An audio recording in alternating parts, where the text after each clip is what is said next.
He is the best to ever fight in a fight, period, ever. Jon Jones just walked away from the UFC and walked straight into a $30 million war that could destroy Dana White's empire. That's not rumor, that's not hype. That's the final round in a 15-year grudge match between the greatest fighter alive and the man who thought he owned him. But the shocking part? Dana never saw it coming, and what happens next could change MMA forever. Me and Jon Jones never got along outside of the cage. We've had a horrendous relationship for 16 years. Jon Bones Jones didn't just leave the UFC, he detonated it. While Dana White was on camera bragging about smooth negotiations, Jones was secretly signing the richest deal in MMA history with the professional fighters. League $30 million guaranteed, full sponsorship control, and equity. That's not a contract, that's a hostile takeover. Being the greatest of all time doesn't mean you get $30 million. And here's where it gets brutal.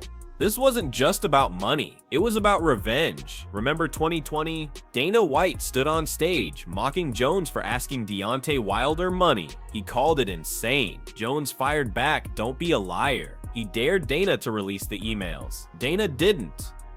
He just buried the fight. The world wanted Jones versus Ngannou. Instead, we got silence, bad blood, and the first crack in the UFC machine. You think he's ducking Tom Aspinall? No. Jon Jones, I said it a million times, I'll say it again, he's never ducked anybody other than that one goofy time with the Chael Sonnen thing. He's never ducked anybody. Now fast forward 5 years, and that same $30 million number Dana laughed at. It's real, it's signed, and it's backed by Saudi Arabia's Riyadh season, billions in play, global reach, and zero Dana White control. Stay locked, because in 60 seconds I'll tell you the one clause in Jones' deal that could make him richer than Conor McGregor ever was. He wants what Deontay Wilder was paid. But first, think about the audacity. 15 years under the UFC banner, carrying the sport through chaos, arrests, suspensions, and comeback after comeback. Jon Jones was the cash cow Dana could never tame. Yet when Jones demanded his worth, Dana did what he always does: deflect, deny, and dominate the narrative. Until now. Because this time, Jones didn't negotiate, he escaped. I mean, you're kind of like broke, you're struggling, and then you're seeing your next fight, okay, 50,000. You have to pay this and pay that and get away with maybe 20,000, and you have to pay your loan and all this stuff.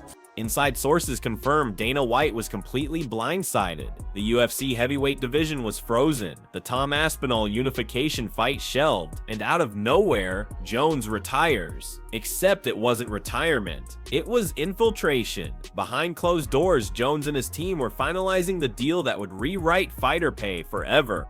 He is the best to ever fight in a fight, period, ever. $30 million up front, pay-per-view percentages, sponsorship freedom, equity in PFL's pay-per-view division, and Saudi money behind every broadcast. Jones won't just fight, he'll own part of the fight. That's the knockout nobody saw coming. I saw a lot of people saying, like, why can't he make Deontay Wilder money? I mean, you said he's the greatest of all time, right? So being the greatest of all time doesn't mean you get $30 million. And here's your call to keep watching, because in just moments you'll hear how that equity clause gives Jones a cut of every PFL pay-per-view for the rest of his career. Think about that. Every sale, every stream, every fight he's not even in. Passive income like a business mogul, not a fighter. Like as friends. Me and Jon Jones never got along outside of the cage. We've had a horrendous relationship for 16 years. Dana White's silence right now? Deafening. No press conference, no Instagram rant, no we wish him well, just quiet panic, because he knows exactly what this means. If Jones can walk and make more, every top fighter will ask, why can't I? Ngannou already did it. Now Jones. Who's next? Sean O'Malley? Islam Makhachev? This is the moment UFC's monopoly starts cracking. The fighters have seen the playbook. Ngannou proved freedom was possible. Jones proved it was profitable. Dana White's empire runs on control, and Jon Jones just proved control is overrated. And let's not pretend this was all business. This was personal, Dana. And Jon never liked each other.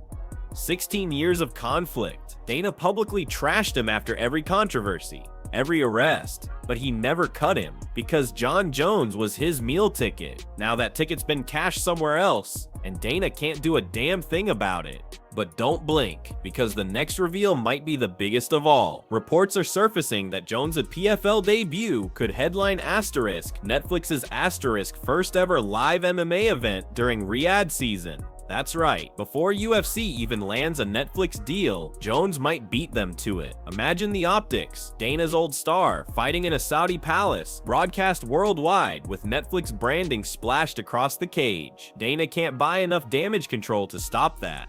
Let's talk Espinal, because this story gets even nastier. Tom Espinal was the guy waiting in the wings, ready to unify the belts, ready to test the so-called GOAT. He waited, trained, dominated.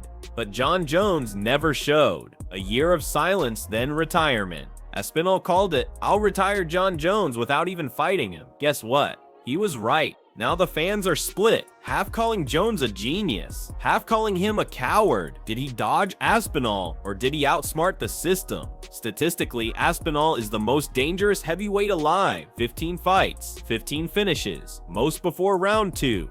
The timing of Jones' exit? Suspicious. But here's the twist. Jones didn't run. He upgraded. Why fight for Dana's approval when you can fight for equity? Even UFC legends are siding with him. Demetrius Johnson said it best. The UFC made $1.4 billion, pay the man $30 million. And now, that statement looks prophetic. Dana's stubbornness just cost him the greatest fighter of all time and possibly the future of his company. Because make no mistake, if Jon Jones and Francis Ngannou headline a PFL Saudi mega event, the UFC isn't just competing, it's losing. 2 ex-UFC champions, both calling their own shots, both richer than ever, and neither needing Dana White. Let that sink in. Jon Jones was once the UFC's symbol of dominance. Now he's the symbol of rebellion, the canary in the cage that found the exit. And once one fighter flies free, others follow. So here's your final rehook, because this isn't the end of Jon Jones' story. It's the start of Dana White's nightmare. And if the whispers are true, Jones' debut fight will feature a shocking opponent, one that could burn every bridge back to UFC. Stay tuned, because when that name drops, the entire fight world is going to detonate. Jon Jones didn't retire, he revolted. He didn't leave MMA, he's redefining it, and as of today, he's proven one thing beyond all debate. Dana White didn't make Jon Jones. Jon Jones made himself.